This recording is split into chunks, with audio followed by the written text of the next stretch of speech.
সরকার, প্রশাসন এবং আইন শৃঙ্খলা বাহিনী নতুন রাজনৈতিক বন্দোবস্ত তৈরি কিংবা অন্য কোনো কাজে হয়তো বেশি মনোযোগী থাকার কারণে আমাদের মা বোন কন্যাদের নিরাপত্তা সংকটে পড়েছে কিনা এই বিষয়টি গভীরভাবে ভাবার প্রয়োজন রয়েছে। আমরা অন্তর্বর্তীকালীন সরকারের দৃষ্টি আকর্ষণ করে বলতে চাই, ধর্মীয় উগ্রবাদীদের অপতৎপরতা এবং চরমপন্থা নিয়ন্ত্রণে ব্যর্থতার পরিচয় দিলে উগ্রবাদী জনগোষ্ঠী এবং পরাজিত ফ্যাসিবাদী অপশক্তি দেশে পুনরায় গণতন্ত্রের কবর রচনা করবে। অপরদিকে গণতান্ত্রিক বিশ্বে ইমেজ সংকটে পড়তে পারে বাংলাদেশ।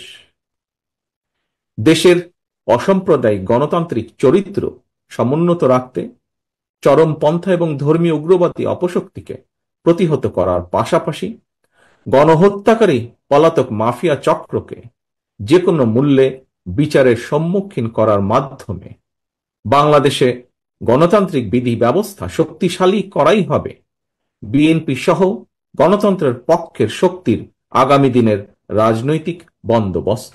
গণতন্ত্র মানবাধিকার আর জনগণের ভোটের অধিকার প্রতিষ্ঠার জন্য দীর্ঘ আন্দোলন সংগ্রামের ধারাবাহিকতায় জুলাই আগস্টে বীর জনতার রক্তক্ষয়ী অভ্যুত্থানে পলাতক মাফিয়া চক্রের পতনের পর 7 মাস পার হয়েছে। দীর্ঘ 1.5 দশক মাফিয়া শাসন শোষণে বিপর্যস্ত বাংলাদেশ মেরামতের জন্য 7 মাস হয়তো খুব বেশি সময় নয়। তবে আগামী দিনগুলোতে অন্তর্বর্তীকালীন সরকারের কার্যক্রম কিংবা কর্মপরিকল্পনার রূপরেখা জনগণের সামনে আরো স্পষ্ট এবং সুনির্দিষ্ট হলে জনমনে থাকা সকল সন্দেহ সংশয়ের অবসান ঘটত। শুধুমাত্র একটি জাতীয় নির্বাচন অনুষ্ঠানের জন্যই মাফিয়া সরকারের পতন ঘটেনি, একথা যেমন সত্য, তার চেয়েও আরো চরম সত্য হয়তো একটি সুষ্ঠু নিরপেক্ষ নির্বাচন না করার জন্যই কিন্তু মাফিয়া সরকারের নির্মম পতন হয়েছিল। সুতরাং একটি নির্বাচনকে শুধুমাত্র কোন একটি রাজনৈতিক দলের ক্ষমতায় যাওয়ার বিষয় হিসেবে বিবেচনা করার অবকাশ নেই। প্রতিটি জাতীয় নির্বাচনে জনগণ যার যার পছন্দের প্রার্থীকে ভোট দিয়ে নির্বাচিত করার সুযোগ পান। নির্বাচিত জনপ্রতিনিধিদের দ্বারা জনপ্রতিনিধিত্বশীল সংসদ এবং সরকার গঠিত হওয়ার সুযোগ তৈরি হয়। সর্বোপরি প্রতিটি সফল ও কার্যকর নির্বাচনের মাধ্যমে রাষ্ট্র ও সরকারের সঙ্গে নাগরিকদের গণতান্ত্রিক অধিকারের চুক্তি নবায়িত হয়।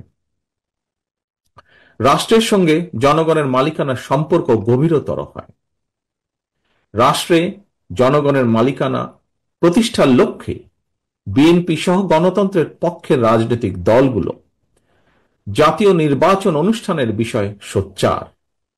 কিন্তু অন্তর্বর্তীকালীন সরকারের কোন কোন উপদেষ্টা, এমনকি 2-1টি রাজনৈতিক দলকেও জাতীয় নির্বাচনের ব্যাপারে ইদানিং কিছুটা ভিন্ন স্বরে কথা বলতে শোনা যায়।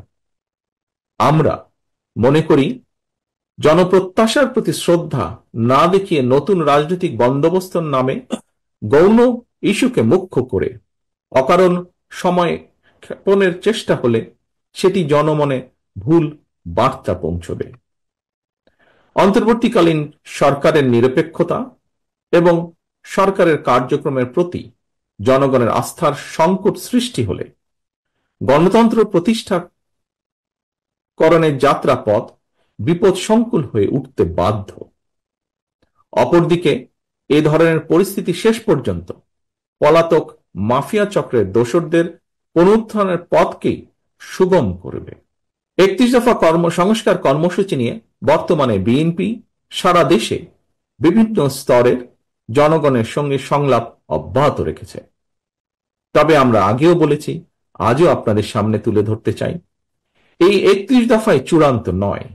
এই 31 দফাতেও প্রয়োজনীয় সংযোজন বিয়োজনের সুযোগ রয়েছে। বিএনপি সহ প্রতিটি রাজনৈতিক দল মনে করে সংস্কার এবং নির্বাচন উভয়টিই প্রয়োজন।